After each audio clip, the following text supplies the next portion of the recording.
mate. Volunteer Rural Fire, first officer of a local brigade. Excellent. Awesome. I'm enjoying doing some work with your guys up there. Had a good session a couple weeks back. Looking forward to the next one in July. Whereabouts are you joining us from, Arwen? Yep, I'm also just near Townsville, also in a local rural fire brigade. Very good. Very good. Excellent. Welcome, Terry and Bruce. Feel free to chuck where you are joining us from in the chat or jump off mute. Bruce from Townsville as well. Oh, it's a North Queensland contingent today. Excellent. Good to see. All right, we've got a couple of people still to join us. Here we go. They're all starting to pile in. Steph Miller and Rachel Hard, welcome.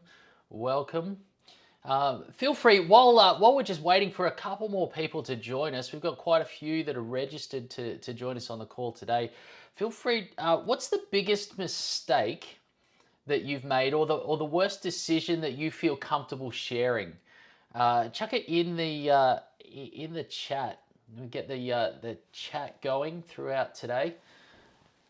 What's the biggest mistake you've made, or the worst decision you've made in the workplace that you feel comfortable sharing? Put it in the chat.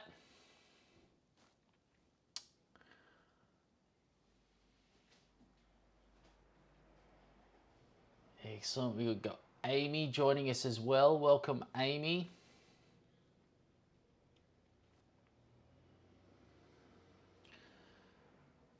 And if you feel comfortable as well, I'd love to actually see who I'm talking to. Always enjoy talking to people rather than names. So if you can throw your cameras on, thanks, Steph. Appreciate it. Welcome, Ruth. Excellent, Arwen. Good to see you, Arwen, up there in Townsville. Brilliant. All right, Michelle Mills has joined us as well. Apologies. Ruth Duncan.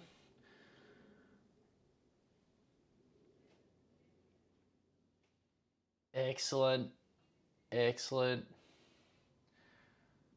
Well, while we wait for one or two more to join us, for those of you that's just joined, feel free to throw where you're joining us from in the chat, and maybe also what's your biggest mistake you've made in the workplace, or the worst decision that you feel comfortable sharing. Throw that in the chat as well.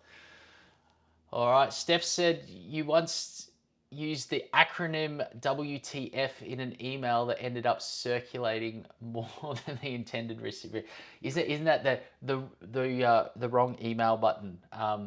I used to always get a kick out of reading some of the emails that get sent defense wide when I was in the Air Force, and it's the 30,000 people across the entire defense, plus then all the public servants and everything as well. They're always give you a laugh. It's like, oh, did you intend to do that? So Corey saying belittling some in front of others. That's yep. I think we have all probably done that at some stage, and we can all look back in hindsight with a bit more maturity and say probably not the best decision that we've made, which is good. Steph saying, no, Joe's saying, sorry, my camera and mic aren't working. That's fine, Joe. Laying the blame without investigating properly. I have done that more times than I can count, and have always come off second best for it. So yes, never a good move there. All right, cool. Well, hey, we're gonna get underway. It is now 2 minutes past 12. We've got a bit to get through. So thank you all for joining me. The question that I'd like to ask you is, what would you do if your team lost $6.8 million? A member of your team lost $6.8 million through a poor decision? Well, that was the situation that Thomas J. Watson Jr. found himself in 1957. His father, Thomas J. Watson Sr., had taken over a small little company called the Computing and Tabulating and Reporting Company. CTR it was known as, and he restructured it and renamed it and built it up. He renamed it International Business Machines, which would come to know or be known by another three-letter acronym, IBM. And when Thomas J. Watson Sr. Died, his son, Thomas J. Watson Jr., took over the reins of the company. And 12 months into his tenure there was an engineer that made a mistake. He made a poor choice, which cost the company $600,000. Now, $600,000 a lot of money, but it was even more than it sounds back then, because in today's terms, that $600,000 would be the equivalent of $6.8 million. And so this engineer is just like, he's devastated, right? He's full of regret. He's full of shame. Is he blaming himself? And he's kind of like, well, there's nothing else for me to do but to resign. And so he types out his resignation letter, and he nervously walks up to the office of the CEO. He knocks on the door and enters, and he tells the CEO, Thomas J. Watson Jr., what has happened. He apologizes profusely and says, I know that I can't keep working here. Here is my resignation letter, and slides it across the CEO's desk. Now, Thomas J. Watson Jr. is quiet for a long moment. He's looking down at the letter as he considers what he's about to do. And after a while, he looks up and he looks the engineer in the eye and he says, no, I can't accept this letter. I've just invested $600,000 in your education to teach you this lesson. Don't make that mistake again. Go and be the best damn engineer this company's ever seen. What a response. What a response from an amazing leader, right? How do you think that engineer would have felt in that moment? Right? Type it in the chat. I'm keen to get the chat going. I'm trying to keep this engaging. How do you think that engineer would have felt in that moment? Lachlan's saying empowered. Steph Miller's saying valued. Yeah, 100%. Like the CEO has your back, 100%. And I think we could all agree that that's an amazing response in those circumstances from a great leader. And I don't know that I would have been able to make that. Definitely not early on in my career. When for those of you that don't know my story started back in the military. You know, my name is Clifford Morgan. I'm a leadership expert and organisational psychologist, and I was in the Air Force for a number of years. I was a weapons instructor and a patrol commander, and when I finished my studies, I went and then studied psychology. When I finished my service, I went and studied psychology. It was the start of an 8-year journey for me to specialise in psychology in the workplace. And for the last decade, I've been working with leaders to how do I help them get the most out of their team? How do I build high-performance teams in that space? And, you know, while I'd like to think now I'd be able to respond that way, I don't know that I would have back in my early days. The reality is that all of us are going to have our people and our teams make mistakes. They are inevitable, and we are going to have team members that make poor decisions. It is an absolute given in the workplace, particularly if you're going to be a good leader, right?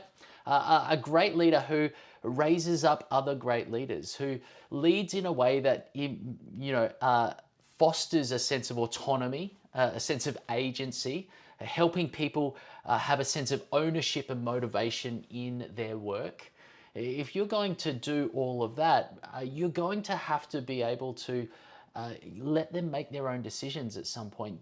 If you're going to create more leaders, you've got to give them experience, right? But what's experience? Well, experience is simply what we call the sum total of our poor decisions, right? I love this quote from Mark Twain. He says, "Good decisions come from experience. Experience comes from poor decisions," right? I wrote this down the other day. The road to success is paved with the mistakes that we make along the way. And the poor decisions are simply the price that we pay for learning how to make good decisions.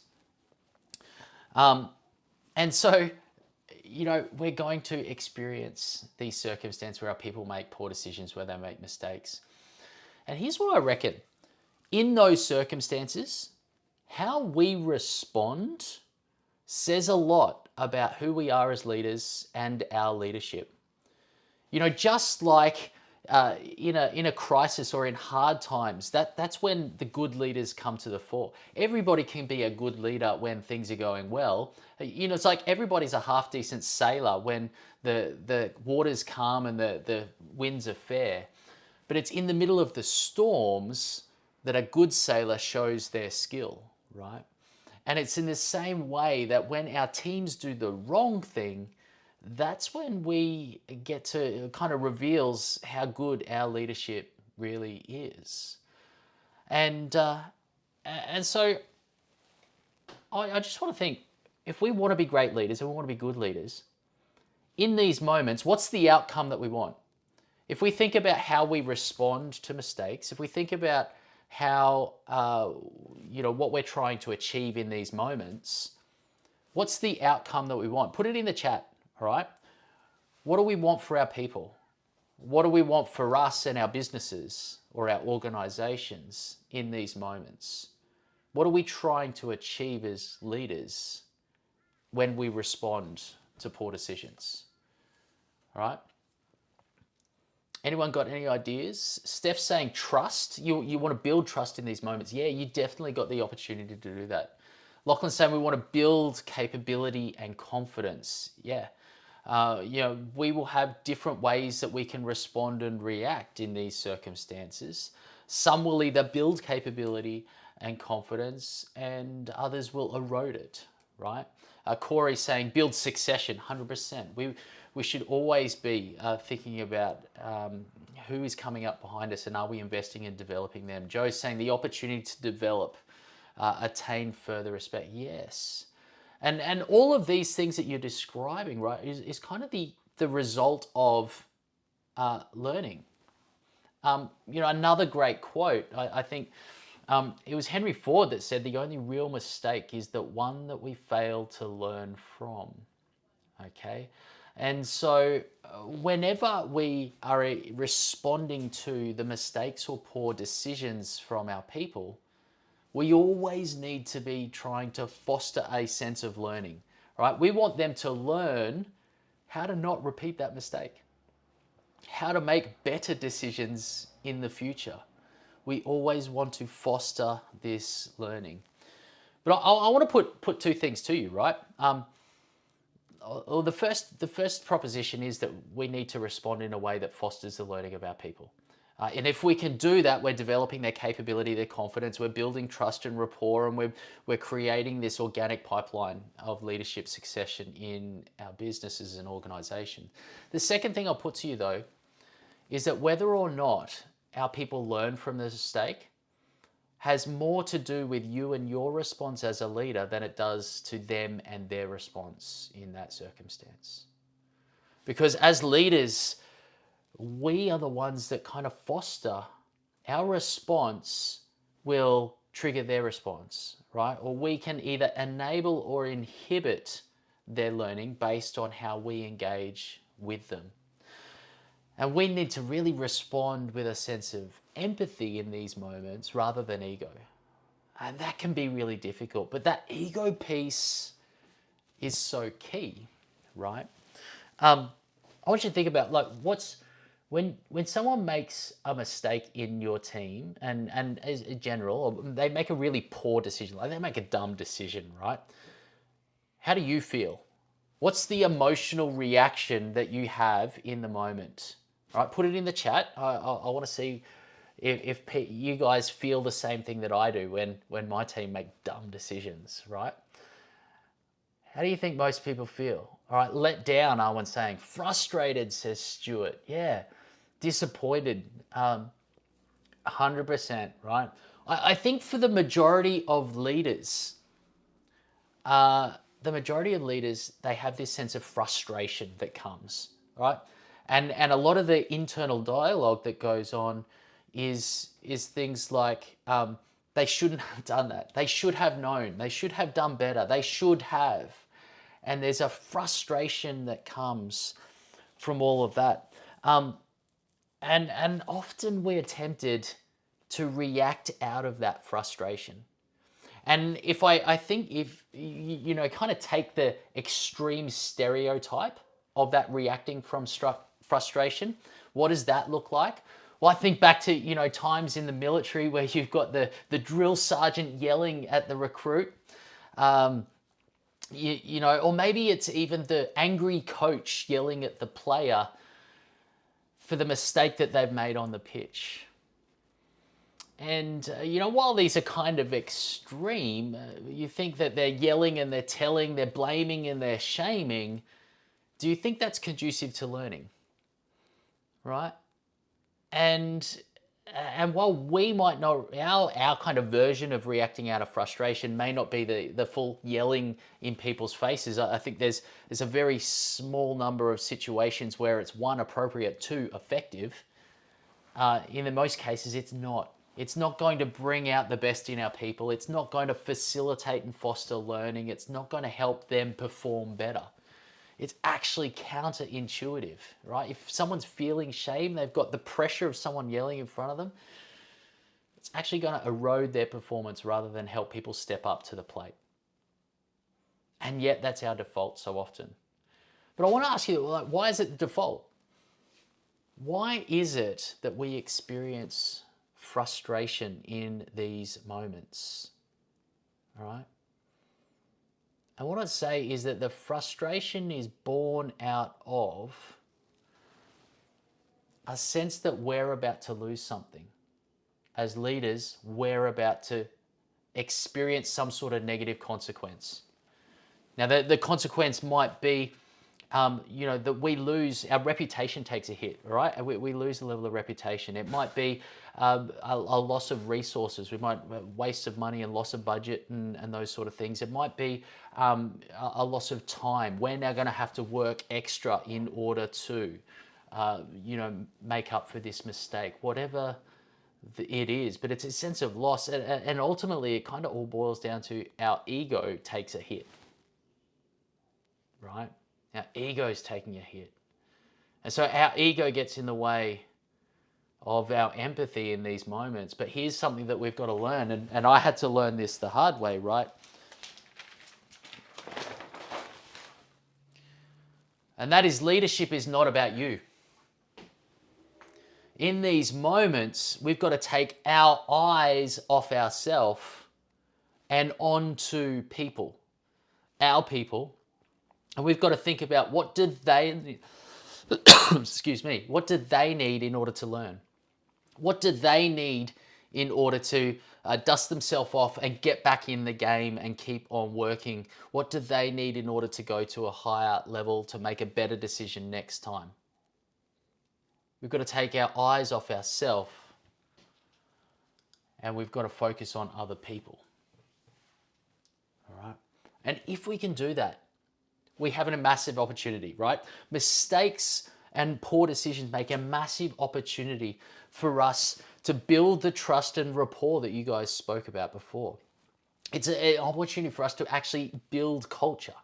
It's an opportunity for us to role model good leadership so that those that are coming up behind us, those are part of that succession piece, they get to replicate the good leadership. And ultimately, also, the way we respond has an opportunity to build loyalty as well, which is an absolute critical in today's environment. You know, thinking back to what you guys said about that particular engineer in the opening story, all right, this is the CEO's got my back. There's this sense of loyalty that is developed here. And that is so important in today's context where retention is such an issue for every leader and every organization. See, people don't leave organizations, they leave leaders. And if you respond poorly to a mistake or a poor decision, that might just be the catalyst for them to start looking elsewhere. You respond well, however, that's going to build the loyalty, and they're going to stay in part because they want to do their best for you, to return the favor, to repay the loyalty that you have shown them when they have not hit the mark. All right. And so we're going to be looking about how do we do that? How do we do that today? We're going to be looking at a whole bunch of different things, but before we look at the different types of poor decisions that people make, how do we respond to a good decision? All right, I really briefly want to touch on that because let's do that effectively first. If you made a good decision in the workplace or a good series of decisions, how would you like your leader to respond and react? Put it in the chat, all right? I want to hear what you guys say. If you achieved something at work as a result of your good decisions, how do you think a good leader should respond, right? Stuart saying acknowledgement, Arwen saying recognition and reward. Yes, Lockie saying recognize what's important.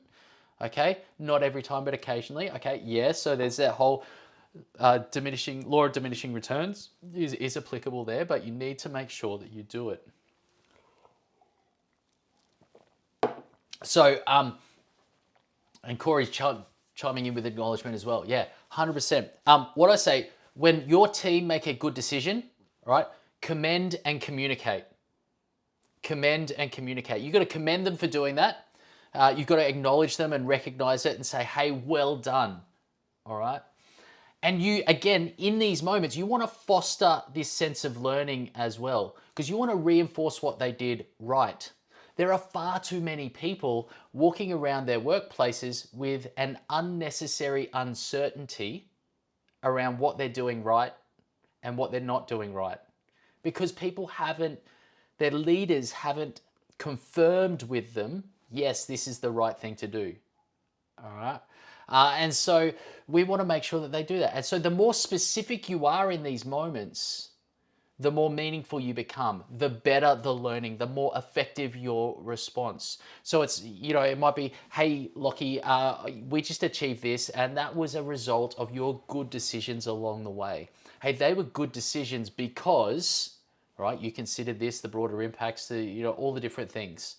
And draw that out. Now, you can do it two ways. You can either tell them and draw them out, identify it for them, or you can use a bit more of a coaching approach and you can ask some questions like, hey, Lockie, what do you think or why do you think they were good decisions, right? And encourage that self-reflection. Okay, so, but what we want to do is that, now we want to do that with the individual, but we then want to communicate that to the team. We want to communicate what good looks like broader than just the individual, right? And as we go throughout the masterclass today, I want you to think about, with every response that we talk about, what's the benefit and impact for the individual, but what's the benefit and impact for the team as well, right? Individual and collective impacts.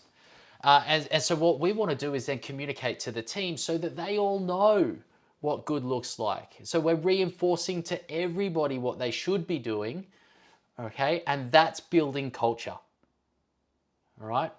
And that's allowing other people to learn from each other, all right?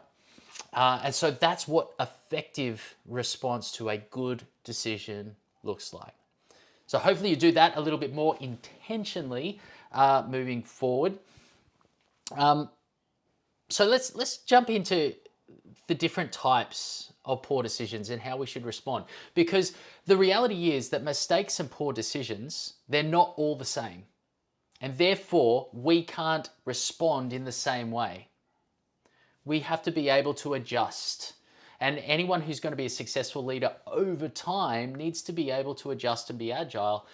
They'll experience different scenarios and circumstances, and they need to be able to adjust their approach appropriately to each of those. And poor decisions and mistakes are just one element of that.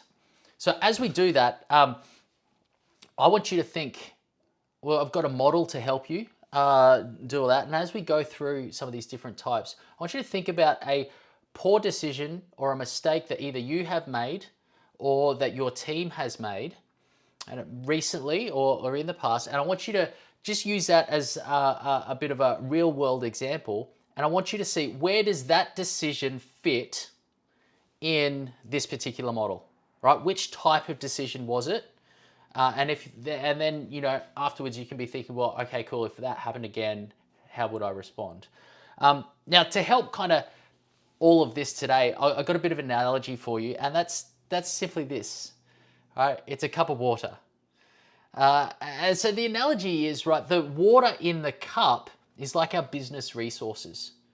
And how we use those business resources, so often mistakes and poor decisions are a result of misuse of our business resources. Maybe not intentionally, but we look back and we go, hey, that wasn't the best use of resources. And that's what made it a poor decision. So I'll be using that particular analogy here.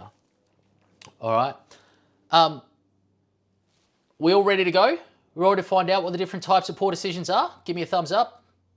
Getting nods, getting thumbs up. Excellent. I like it. All right. Well, here we go. So I said before that we had a bit of a model that that we're going to be working through.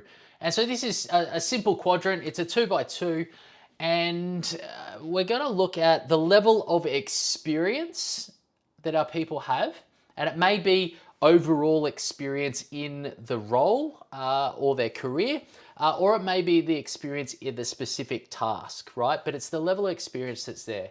Do they know what they're doing? And then the vertical axis here is the level of consideration that's been given to the actual decision that we are talking about. Okay, so just a few concepts what's this taking me? But a couple of things to guide our thinking. So let's start. I want to start in the bottom right-hand corner. So these are people who are experienced. They know what they're doing, but they've made an unconsidered decision. All right. It's poor. It's a mistake, and most cases, or often,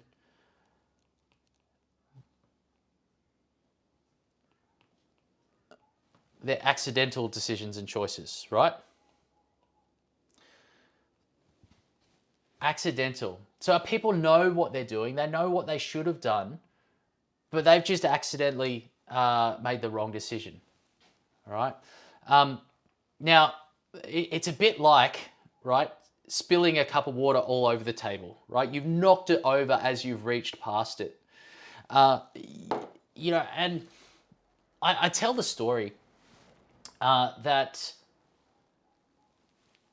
used to be a common occurrence at our kitchen dinner table with our two girls. It doesn't happen too much now, but a couple of years ago, it was common that glasses of water would get knocked over, all right?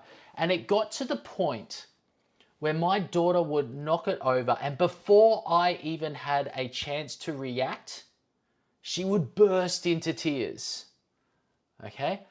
And she would burst into tears because she was afraid of my response. See, so often when that would happen, I'll be like, oh, Theo, why did you do that? You did it last time. And I would react out of my frustration. And while I wasn't mean in what I said, there was a level of berating her for the accident. Like, she didn't mean to do it. And as a result, she learnt to be fearful of me in that moment, right? She responded out of fear faster than I could react emotionally at that moment. And while that's kind of a bit of an example in there, like it happens in the workplace all the time. All right. And if we are responding out of frustration to accidents, things that people didn't mean to happen, then we breed this culture of fear.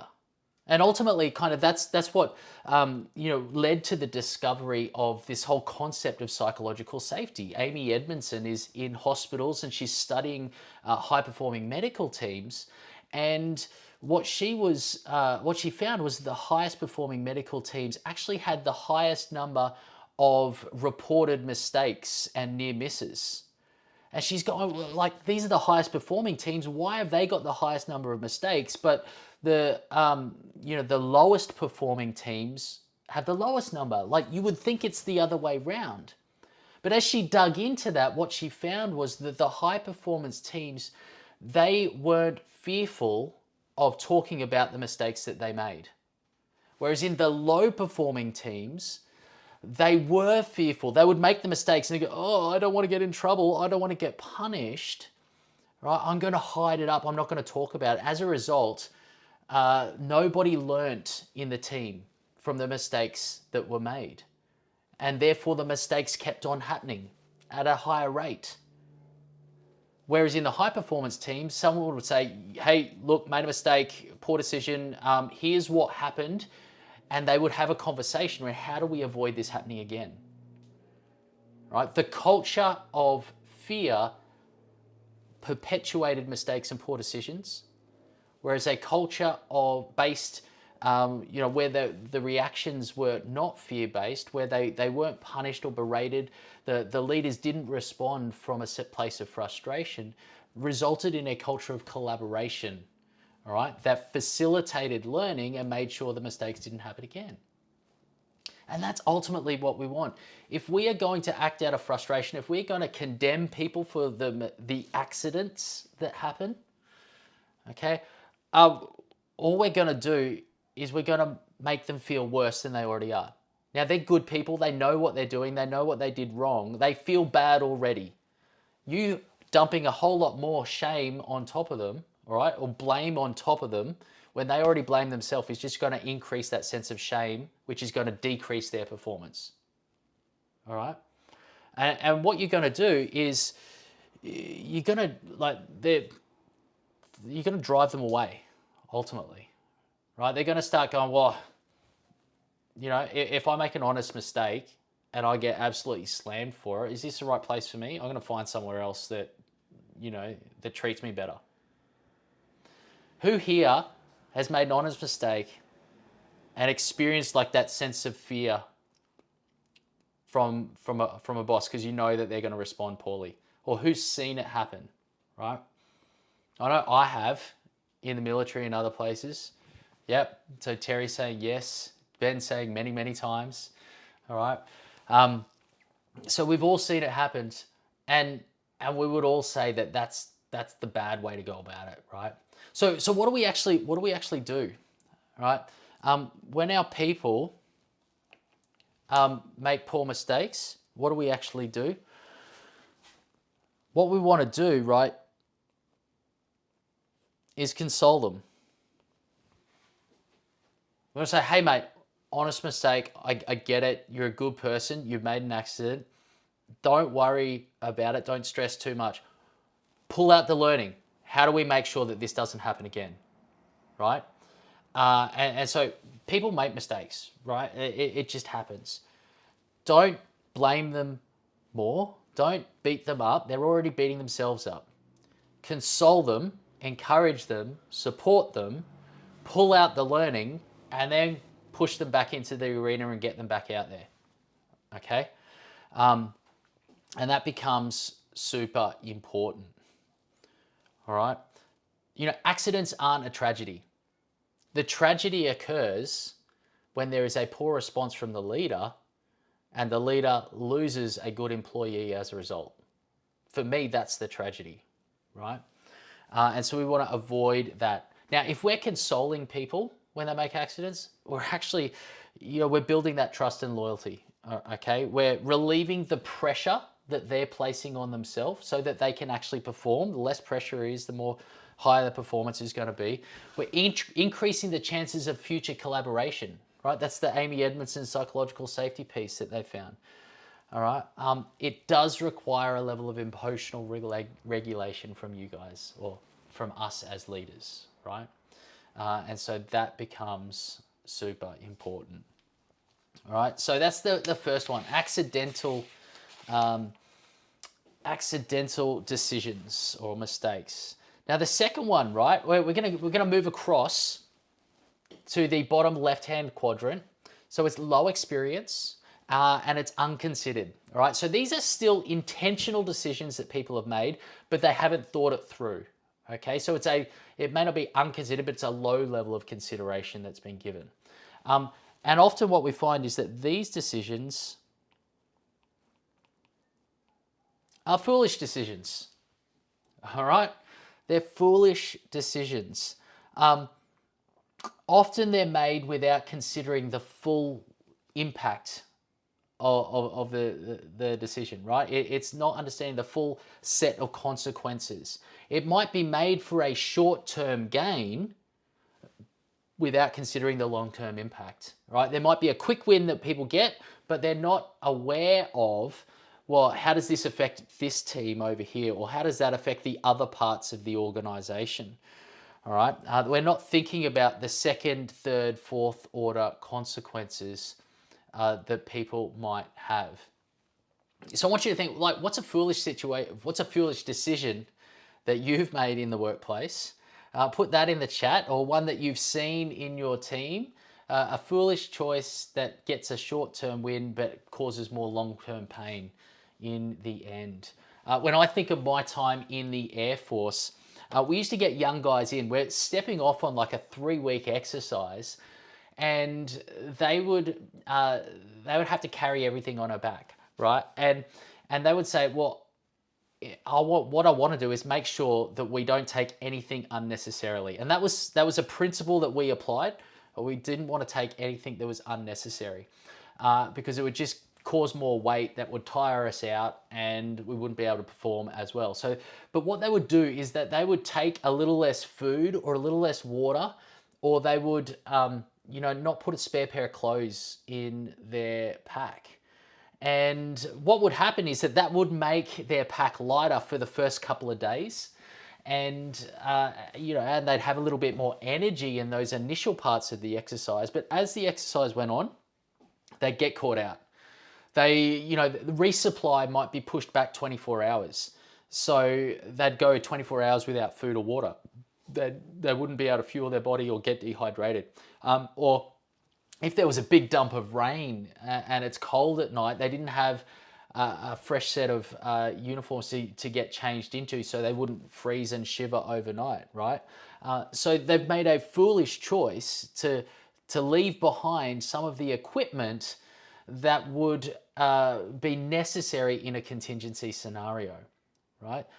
Help them out in the first couple of days of the exercise, but longer term, it caused them some dramas. And if we return to our kind of cup analogy, right? It's sort of, you're carrying around a cup full of water, and you're like, well, hey, this is getting heavy. I'm going to tip some out so it's not as heavy to carry. Yeah, that means it's lighter initially, but you're going to get thirsty at some point. You're not going to have the water that you need to stay hydrated and perform over time. So the thing here, right? Foolish. What we want to remember is we want to help people learn. Right, so foolish decisions, if we're just condemning people and we're kind of, again, doing that whole acting out of frustration, telling, yelling, blaming, shaming, it's not going to help them learn. All right, it's not going to help them learn. So if condemning prevents them learning, then it's a foolish response to a foolish decision. What you don't want to do is respond to folly with folly. You just perpetuate the folly cycle. Okay, and so what we want to do is help our people learn. You know, there's an old proverb that says the wise people, the difference between a wise man and a fool is that the wise man learns from his mistakes and the fool repeats them. And my adjustment to that in this context is the difference between a wise leader and a foolish leader is the leader responds in a way that facilitates the learning of their people rather than responds in a way that perpetuates it. So how do we do that? Well, what we want to do is we want to respond by coaching them. We want to coach our people, right? And coaching is all about asking questions and getting them to think about what it is. So if a foolish decision is unconsidered, right, they haven't thought things through, we want to ask questions to get them to think things through, right? If they are unaware of various different things, then we need to ask questions to raise their awareness. If they haven't thought about the second, third, fourth order consequences, we want to ask them the questions that get them to consider what those second, third, fourth order consequences are. And in so doing, not only are we raising their awareness, what we're also doing is we're teaching them the process to go through to consider those consequences into the future. All right. We're helping them, we're teaching them to think things through. All right. And so that becomes super important in this place. I love the quote by Hans Finzel. It says, leadership is seeing the consequences of our actions further into the future than those around us. And when we coach our people through foolish decisions, what we end up doing is we lift their gaze and help them to see further than they would otherwise. All right? And I throw to the old Jane Austen, who said, we are all foolish at times, even when we think we are being wise. And I think that just captures kind of this whole concept here, in that our people thought they were being wise. They thought they were making a good decision just by focusing on the short term. But in the end, when you consider the long term, it's all foolish. The other aspect to this is the we all, right? We all are foolish at times, and that includes us as well, right? We're going to make foolish choices at different points because we're not focused on we're not thinking things through as well. And so we need to have a level of humility in this space as well, okay? So how's this sounding, guys? We've got accidental decisions, foolish decisions. Are you taking something away? All right, is it good? Thumbs up, double thumbs up from Stuart. I love it, Stuart. Thank you. Okay. So let's have a great. Let's have a look at the third type of decisions that people can make. So this is the top left-hand corner. We're looking here at low experience but high consideration. So these people haven't necessarily experienced the thing that they're going through, or they've got a low level of experience, but they're actually high level of consideration, so they are thinking things through. They're making a concerted effort to make a good choice and do the right thing, and yet they still miss the mark. All right, they still make the wrong choice and a poor decision. So in these cases, this is good idea. All right. It's a bad choice though. It's the right intent, but it's the wrong decision. All right. And so for these people, you've got to give them credit for trying to do the right thing. They've actually spent time and energy. I need to do this. Need to do this right, and they're trying hard to do the right thing to make good choices. But so often the poor decisions that they make are the result of a lack of education, so a lack of information, or they've got incorrect information, or maybe they've made incorrect assumptions based on the information that they do have. Or maybe there is an incorrect thought process that they've gone through. All right. So in order for us to respond effectively in these scenarios, we need to correct them. All right. We need to correct them. We need to give them the right information. We need to correct the thought process. We need to help them formulate correct assumptions in these scenarios. All right. These guys are doing their best, but as W. Edwards Deming says, it's not good enough to do your best. You must know what to do and then do your best. So as leaders, it's our responsibility to make sure that our people know what they need to do. Right? And we need to create this environment where they give their best, but they're doing the right thing, making the right choices as they give their best. In this case, it's kind of like, well, I've got the cup of water and I'm pouring it on the plants, right? It's kind of like, hey, I want to show initiative. We've got plants in the office. I'm going to go and water the plants, and I'm going to pour some water on the plants, only to find out that these plants have already been watered, and now we're overwatering the plants and we kill the plants. Okay, right intent, but it was just a poor choice on us because we were uninformed. All right, and so often the Karl Popper, right? He makes this comment around the desire to do good leads to some of the greatest mistakes, and that's particularly the case when we are trying to do the right thing, but we are rushed, right? Or we are under pressure, or speed is prioritized in the workplace. We've got a deadline that's approaching, and we're not necessarily consulting with people. So we're trying to do things independently, and we're rushing it through. Here's the thing: if we condemn people and we come down hard on people for making the wrong choice when they've been trying to do the right thing, we're going to destroy initiative in the workplace. They're just going to learn, hey, if I try and do things on my own, then I'm just going to get slammed for it. So I'm going to sit back, I'm going to wait to be told what to do.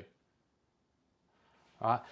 That will just disengage staff. Staff even aren't going to try. They're just going to like, well, I've tried to do the right thing and I get slammed for it, so I'm just not going to try anymore. And people will start to ask, am I in the right place? And that might be from am I in the right place, like imposter syndrome thing? I'm trying to do the right thing. I'm still missing the mark. Should I even be here? Am I good enough to be here? Or it'll be, hey, is this the right place for me? Like, is this the right culture for me to work? I'm giving my best. I'm trying to do good, and I'm getting slammed for it. So again, potentially they'll look at leaving in that particular scenario. So what we want to do is we want to correct people, not condemn people. Now, if we return here to the final type of poor decision, right? The final type of poor decision is one that's made from someone who's experienced and they've thought it through, and it's still a poor decision. That means they know it's a bad choice. They know it's the wrong thing to do, and they're going to do it anyway. These type of decisions I talk about are made from a place of contempt. They're made from a place of contempt. They know it's the wrong choice, and they're going to do it anyway, in either to harm the organization or hurt individuals in their team. And in this case, right, this is the time when we condemn people. All right? This is the time that we throw the book at them and we do it hard. Now, I'm generally not the person that says we need to react harshly to people, that we need to, go hard on people in that sense. But this is one of those cases where you need to communicate in no uncertain terms that acting from a place of contempt is not acceptable in this workplace. All right?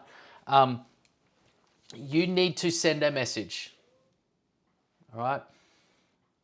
I'm sure you've all experienced someone that's made an intentionally poor choice that's made from a place of contempt. How does that make you feel? Put it in the chat. Right? How do you feel as a colleague or a team member or an employee of someone who's made a contempt-based decision? Right? Angry, annoyed, disloyal, all right, resentful, 100%. Like, you think about all of these things. Frustrated, Joe's saying these people, do we ask why these people acted this way? Yeah, let me get back to that, Joe. All right.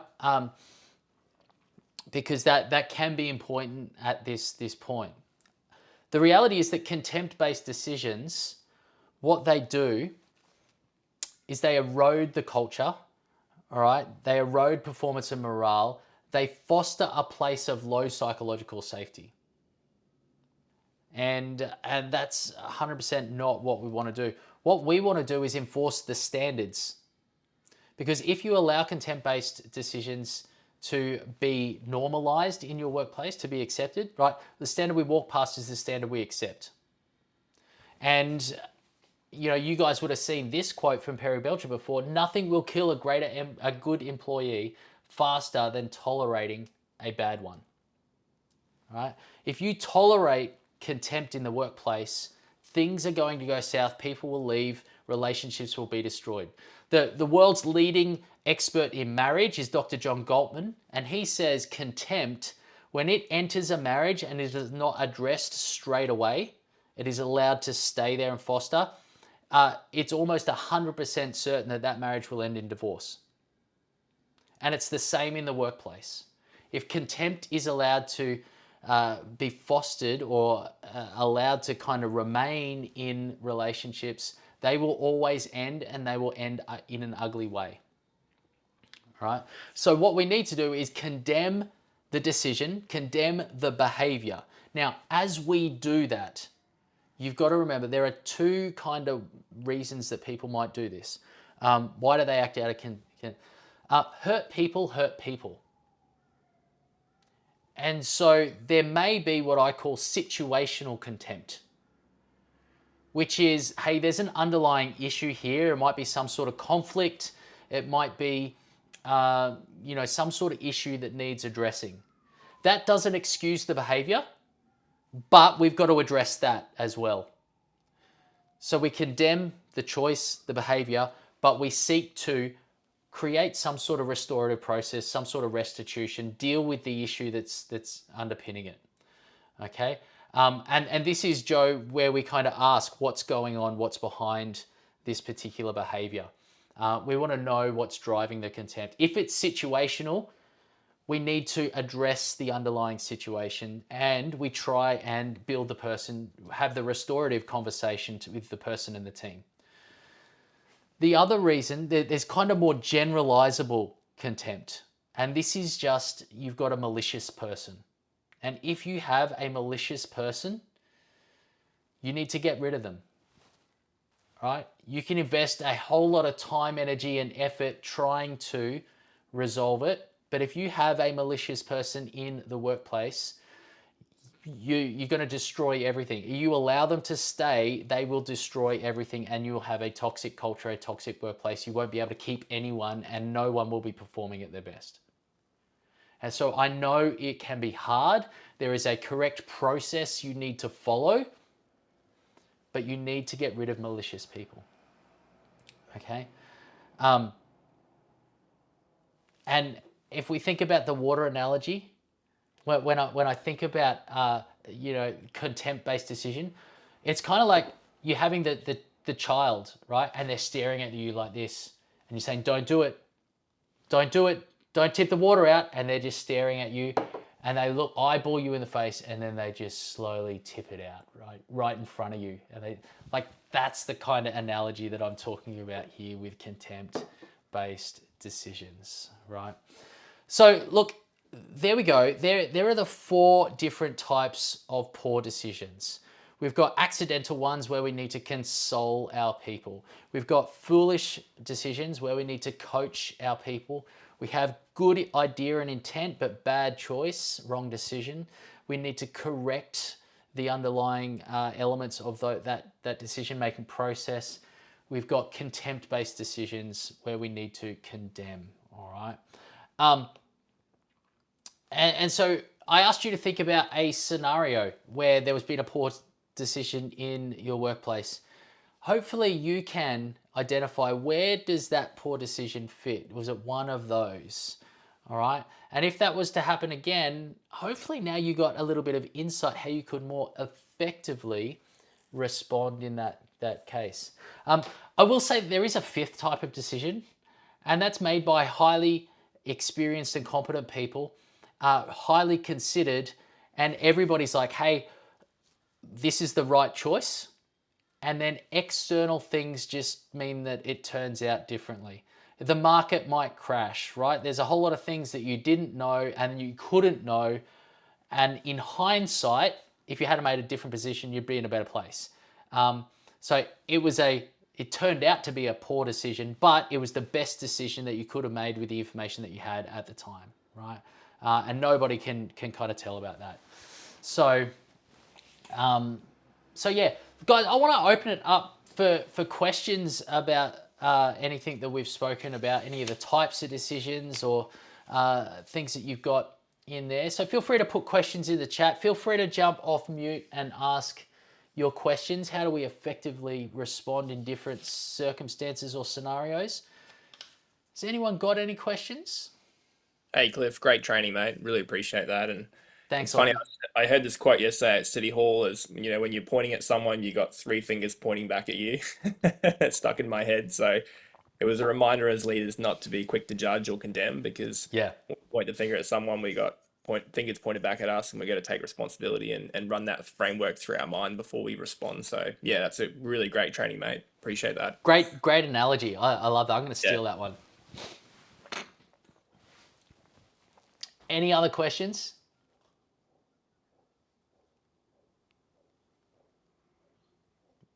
No? That's cool. I'll stick around at the end if anyone's got something I want to ask privately. But hey, one of the things that you will have noticed throughout today is very much focused on, hey, mistakes and poor decisions are an opportunity to develop people. Okay, and so I'm a big believer good leadership is driving performance, but it's also developing people, and it's only through developing people that you build great culture and high performance and sustain high performance and sustain the growth that comes with driving performance. All right, and so I'm all about using and developing people as we lead. And if you're interested in that, you love that concept, you'd like to learn a little bit more about it, I've written a book called The Coaching Leader, and that's all about using coaching skills to develop people, or essential skills to enhance your leadership and develop your people every day.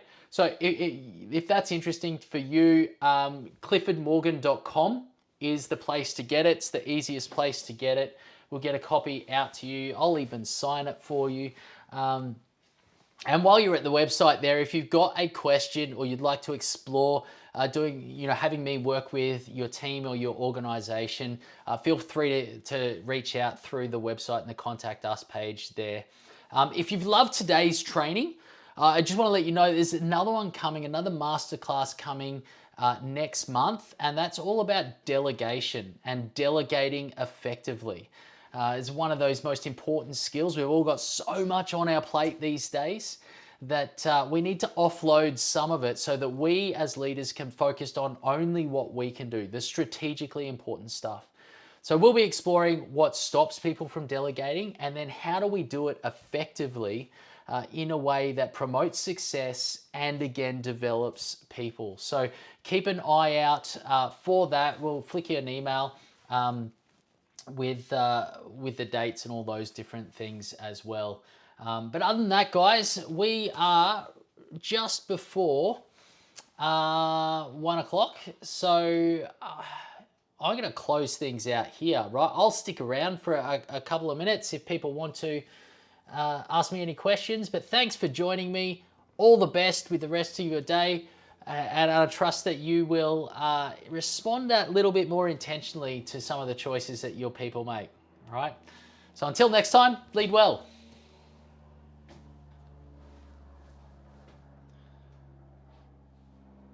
Awesome.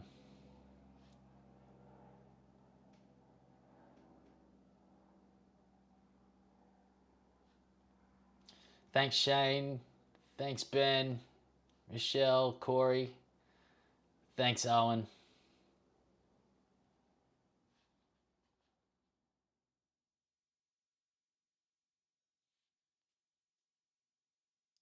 Recording stopped.